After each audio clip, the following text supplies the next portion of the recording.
No, that's exciting because Yeah. you know when people say like, oh, passion, because people might listen. I remember first hearing, I was like, I'm not excited. I'm not passionate about anything. You know, like when you're in that kind of lull. Yeah. And what somebody told me, what makes you excited? And I was like, oh, well, this and this. And they're like, that's your passion. Yeah. And I was like, oh, Uh-huh. what gets you excited to like Exactly, wake up dude. out of bed and when you think about it, it's like, oh, that makes sense. Yeah. No, that's why I agree about that. The passion, excited. Yeah. Yeah. And it's a blessing, you know, like it took so long to realize like to just dive into my passion and whatnot. But we're doing it now, and I'm doing it, and I think the path that I am on right now, definitely not where I want to be, and that's just always the mindset I've had. You know, like I got to do better, I got to do more. But I'm finally starting to like appreciate the things that I have done. You know, and which was very hard on me to just to like realize, like, dude, like you're actually doing all right, man. You're actually doing all right, and I think.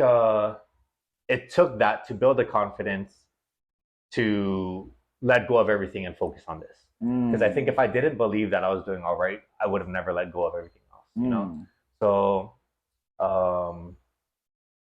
yeah. To all you like people who like are grinding and doing business and whatnot, like yeah, you need to have that edge in you. Like I got to get better, I got to grow, I got to build this.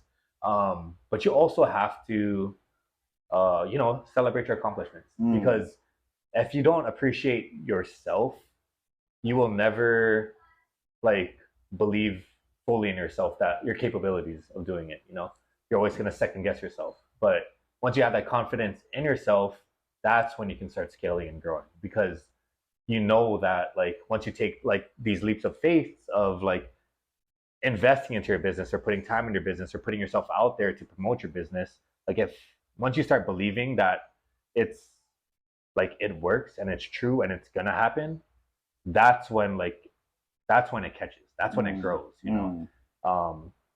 I think as far as like, you know, every business you're a salesman, you know, you're selling your business, and it's not so much how much you know about the product but how much you believe in the product that makes people believe in you. Like if you cannot believe in its core itself, people feel that energy, you know. So once you believe that, then it'll grow.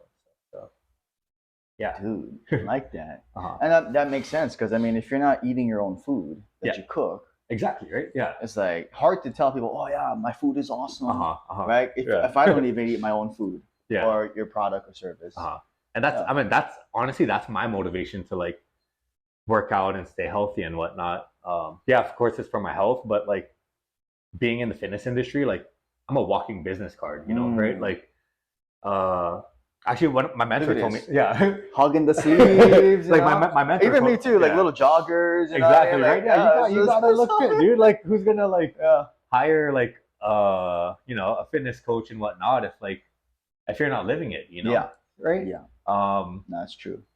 And yeah, like the biggest business card in any business is going to be your self-image and yourself. And that's my motivation to like work out and, you know, and keep doing what I'm doing. Like if I'm like coaching all these like clients, like, hey, you got to stick to your diet. Like, why aren't you working out today? Like, hey man, like I know like you had a bad week, but we got to get back on it. Like, I believe in you. But they see me at like the triangles, like freaking taking shots of tequila, going to Jack in the Box, getting that freaking tacos and buttermilk every single day. Like, bro, like you're telling me to work out, like, right? So I mean, you know, like balance, right? Like I enjoy myself like every little bit, right? I enjoy myself, right?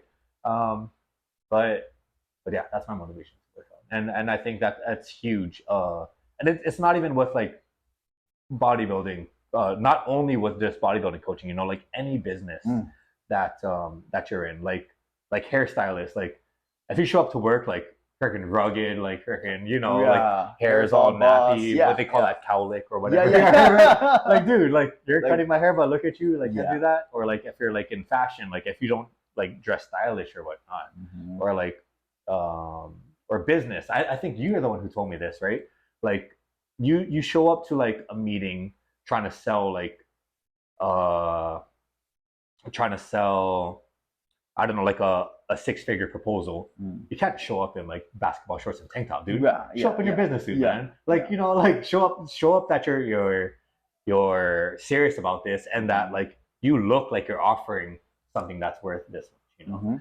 And I gotta get me a suit. I don't know where to get it, dude. Like, when are we freaking going? I don't know, man. Yeah, I don't know. 2024, it's bro. hard because like I have broad shoulders and short arms, dude. Right. So like I got to get an XL, of course, but like I looked at like XL suits and it's like, oh, it's like super long. Yeah, like this is built for like a guy who's 6 feet. I mean, like, yeah, man, no, I'm not there. But yeah, we definitely got to get one. And we gotta make it happen. I got it tailored. I got to get tailored.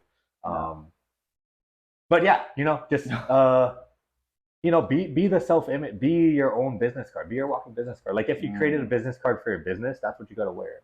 So, yeah. I agree. Yeah, because that sells itself. Exactly. And then like how you hold yourself too. You're like, oh, I can tell that this guy like works out. Look at the way he walks. Like just we don't say that, but like unconsciously we're like, dude, that Chase dude, he's like, he does something. You know, he like works out or something. Yeah. Like chest up, walking. You know what I mean? Like not like lettuce and Of course. Makes sense. The top reviews. Yeah. The top reviews aren't printed, you know. The top reviews are going to be from people who know you. Word of mouth is always going to be like the top reviews on how you are, you know. Because like, you know, when people look up someone or like look at a restaurant or like try to buy a product or whatnot, the first thing they do is ask someone who uses it, right? Or ask someone who's had it before, who's tried there, like, hey, have you ate at this restaurant before? Yeah. Like, what do you think about it? Oh, yeah. It was trash, dude. And rats walking around, or like, dude, it was so good. I would eat the thing every single day, right? Yeah. And then so, and that it's how that business makes someone feel, you know. And then that's how it is with a service-based business, you know. I don't essentially have like a physical product, but I have a service based, and the review that person is going to give to another person is, how did I make this client feel? And then that person is going to express it, whether I made him like, dude, he was like uncommunicative, like I don't even know what the hell he was saying. He was telling me to freaking do deadlifts, and I was asking how, and he's all like this, and like he wouldn't explain it. And I was asking like, oh, why I gotta eat this? And he was just like, because you got to, like, I don't know what that means. So like, however you make that person feel is how they're gonna explain it to the next person who's gonna ask, you know. So always leave a good impression with that.